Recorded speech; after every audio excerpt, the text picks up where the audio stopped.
Okay. I really needed to get laid. I'm recently divorced and I've only slept with one man for the last 7 years. In fact, my ex-husband was only my third ever lover. Now wait, before you shout frigid or prude, hear me out. I'm Indian. If you're an Indian woman, you'll know what that means. We don't have sex.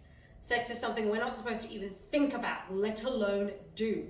I was brought up to believe that one single brazen sexual act would lead to eternal ruination and a lifetime of sobbing over my illegitimate children.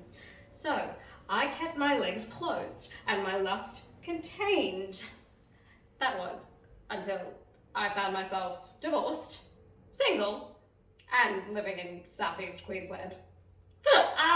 Southeast Queensland, the land of booze-fueled casual hookups.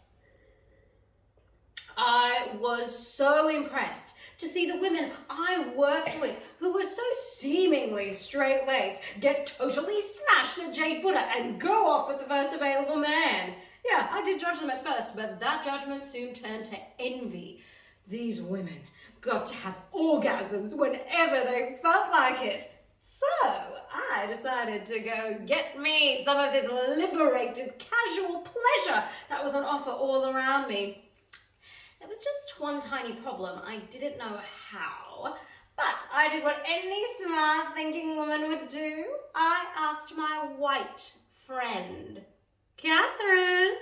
Catherine is amazing, a woman of the world. She introduced me to the delights of the apps, laser hair removal, and casual sex. So there I was on my first ever date, hairless vagina and all, eager to make Catherine proud. I had decided if this guy was okay-ish, I would sleep with him. It was important for me to lose my post-divorce virginity. Turns out, I'm really good at flirting. In fact, I'm bloody brilliant because I wasn't interested in this guy beyond tonight. And that was so liberating. Coming from this culture, my culture, and everything I'd experienced before then, I can hear my mother's voice. Is he a doctor? Who cares? As long as he is good at performing cunnilingus. Oh, I twirled my hair and joked with my date about my Indian upbringing. And he asked me all the usual questions. You know, that white man ask about India. Do you really have cows on the streets? No, we just put them there for the tourists, mate. Does the caste system still exist? And how about your class system, eh? Cut to 3 hours later, fueled by booze and sheer lust. My date and I were back at my place. Things got heated right from the front door. He kissed me hard. I kissed him back. He pinned me to the wall. I could feel his cock. So good! I reached his hand and grabbed him towards the bedroom. As we say in India, Shubhkam me deri kaisi? Why delay something auspicious? We kissed, we touched, we stroked, we licked for a good 20 minutes. He reached his hand down towards my pussy and groaned. Oh, do you do the Kama Sutra? I stopped. My hand frozen over his right butt cheek. I'm sorry, what? I thought I misheard him. You're Indian, right? So you do the Kama Sutra, right?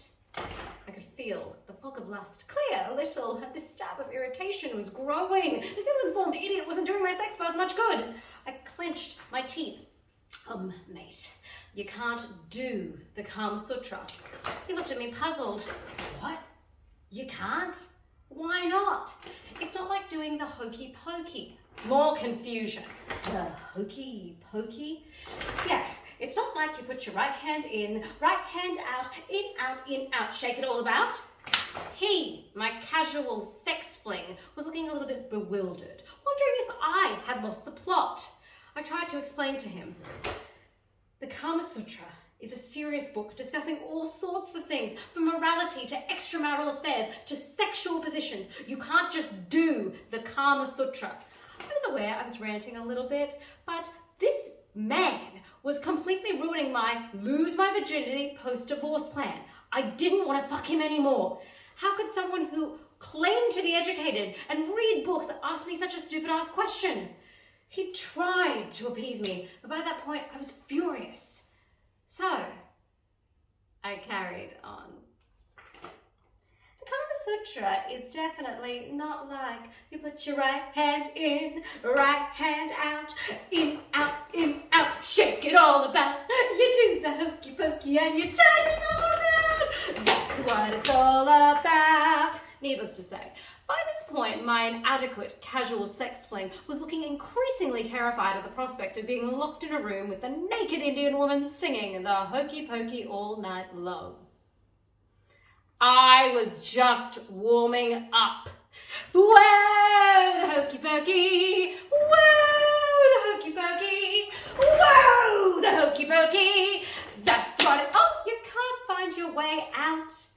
Doors on the left. Don't let it hit your ass on the way through it. And that, my friends, was my first ever foray into the delicious world of casual sex. Hey gorgeous humans at Laboite, my name is Janaki Gerard. I'm Meanjin based and thank you for watching my work.